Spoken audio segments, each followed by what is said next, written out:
Welcome to FreightWaves Weather. This is your Friday edition. I'm FreightWaves Meteorologist Nick Austin. I hope you've had a great week out there. We've had some nasty weather here and there across the United States this week.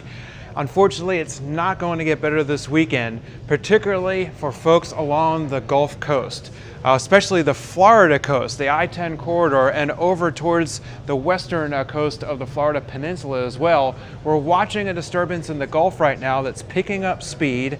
It's not very strong right now. Winds with this system only about 40 miles per hour, the max sustained wind. So even though they are tropical storm force, that's not really a defined eye, and it doesn't have other characteristics that would make it a tropical storm. But that could change. It could get a little stronger over the next 12 to 24 hours as it approaches the Gulf Coast. But for folks from New Orleans all the way over to across the Florida coast, not only the Florida Gulf Coast, northern Gulf Coast, but the Florida western coast over towards Cedar Key and even Clearwater and the Tampa area.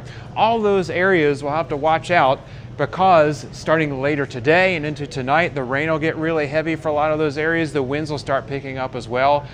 And the main threat with this system, even if it doesn't become a named storm, is that there's a good chance for some pretty serious flooding along parts of the Florida Panhandle and the western coast of Florida as well. That's for later today, tonight, and through the day on Saturday. The system will probably make landfall, whether it's a named storm or not, somewhere between Panama City and, say, St. Mark's in Florida, and then head inland across Georgia and into the Carolinas for the second half of the weekend.